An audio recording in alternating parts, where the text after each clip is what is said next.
Assalamualaikum warahmatullahi wabarakatuh. Bersama Om Son dalam channel Islambul Aquatic. Nah, pada saat ini saya akan menjelaskan tentang seputar ikan koi ya. Karena ikan koi juga merupakan ikan yang cukup cantik dan primadona banyak orang ya. Apa saja fakta-fakta tentang ikan koi ini? Nah, inilah ikan koi-koi saya. Fakta uniknya, ya, ikan koi jelas merupakan ikan hias yang punya ukuran cukup besar ya dibandingkan dengan ikan-ikan lain, dibandingkan ikan cupang, ikan gapi dan sebagainya ya.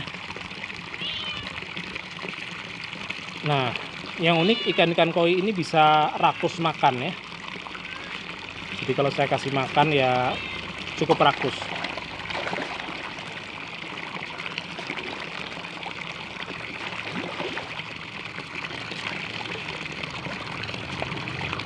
Nah, namun supaya rakus ada syaratnya, yaitu kebutuhan oksigen harus cukup. Kalau kebutuhan oksigennya nggak cukup, maka ikan koi tidak ada nafsu makan sama sekali.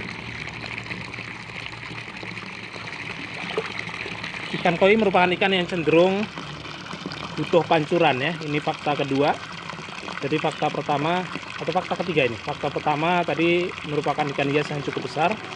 Fakta kedua merupakan ikan yang cukup rakus. Fakta ketiga adalah ikan yang cukup membutuhkan air pancuran. Dengan air pancuran ini, maka kadar oksigen di kolam akan cukup banyak, sehingga ikan punya banyak nafsu makan. Nah, ini pancurannya kadang saya pindahkan ke sebelah kiri, kadang ke kanan, kadang ke tengah-tengahnya aja biar dapat dua-duanya ya. Ini juga saya kasih makan. Ini karena sebagian pompa saya mati, jadi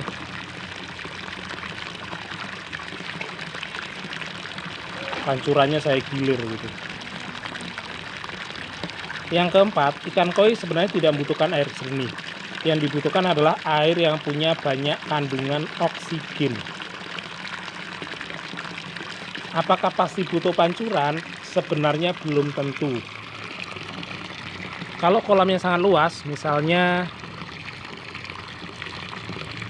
50 ru ya, atau sebutannya 50 tombak. Saya nggak tahu lah ukuran tanah di tiap daerah beda-beda. Satu tombak atau satu ru itu adalah 14 meter persegi. Jadi kolam 50 ru apabila hanya diisi dengan 200 ekor ikan, maka ikan ini sudah cukup kebutuhan oksigennya dan ukuran ikan pasti akan cepat besar.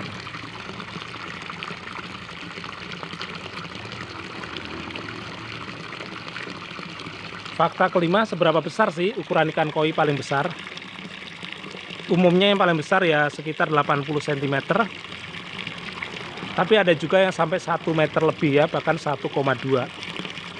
Nah, untuk membuat ukuran 1,2 tentunya dari kecil ikan harus dipilihkan tempat yang cukup luas dan kandungan oksigennya cukup. Ikan tidak boleh dipadatkan.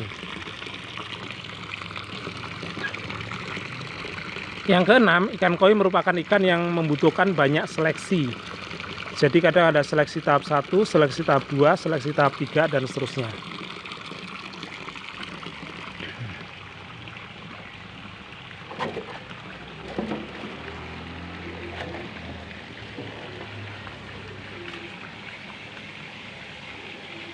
Nah, ini ikan koi saya yang lain yang membutuhkan makannya udah kelaparan. Walaupun airnya keruh, tapi karena oksigennya cukup, maka dia nafsu makan.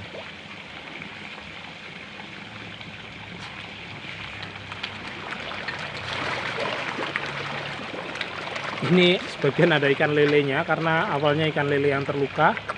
Ikan lele yang terluka kalau saya campur dengan ikan lele lain, biasanya nanti digigit temannya, karena ada bau amisnya. Tapi begitu saya kelompokkan dengan ikan koi, ya ikan koi ini baik-baik ya. Jadi nggak mengganggu ikan lele, ya karena ukurannya hampir sama.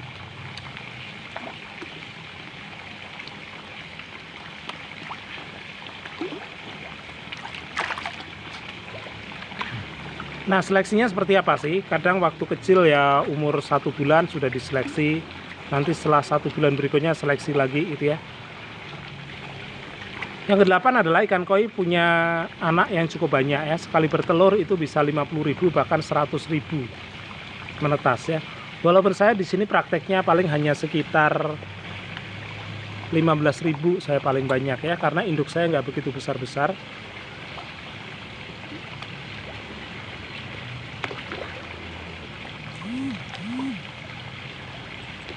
Nah, misalkan dari 15.000 nanti seleksi pertama ya kita pilih 5.000 saja. Atau kalau masih bingung ya jadikan 10.000 aja, yang 5.000 dibuang yang kira-kira jelek ya. Yang polos-polos putih terutama ya, itu. Polos yang lain juga boleh dihilangkan, tapi kadang masih ada yang bagus. Kenapa? Kalau kita besarkan semua, maka nanti nggak akan bisa besar. Karena ini merupakan ikan dengan kebutuhan oksigen paling banyak. Jadi yang ke-9 faktanya adalah ini merupakan ikan yang punya kebutuhan oksigen paling banyak. Kebutuhan oksigen bisa didapat dari apa saja? Satu, kolam yang luas. Yang kedua adalah dari gerojokan air ya, dari air yang memancar itu ya. Air yang mancur itu bisa air yang baru, bisa juga nanti air dari kolam itu sendiri kita putar. Tergantung di daerahnya apakah banyak air atau tidak ya. Kalau sedikit air ya air diputar saja. Kalau kondisi air banyak ya bolehlah tinggal digerojok saja, nanti sisanya terbuang mengalir kemana gitu ya. Ini masih pada lapar.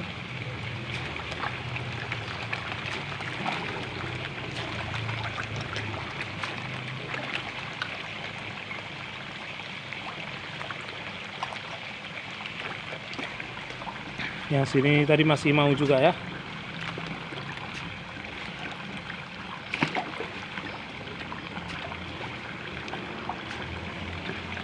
Sambil kita lihat yang berikutnya.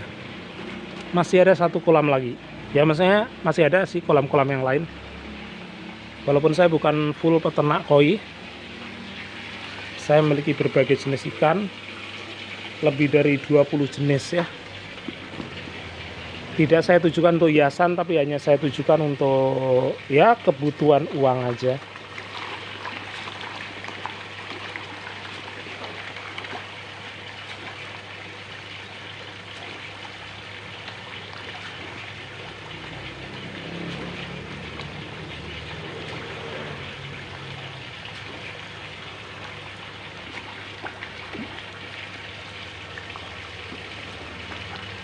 Kalau langsung banyak nggak kelihatan ya nafsu rebutannya ya.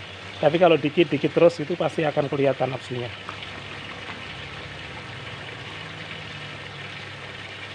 Ini ada ikan lelenya yang cukup besar.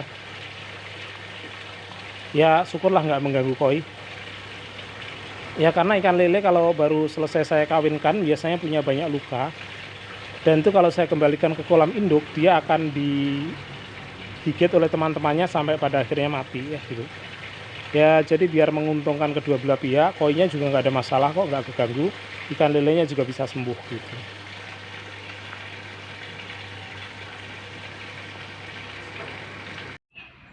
Oke ya, demikian tadi 9 fakta tentang ikan koi. Kalau masih ada fakta-fakta yang lain silakan ditambahkan di komen.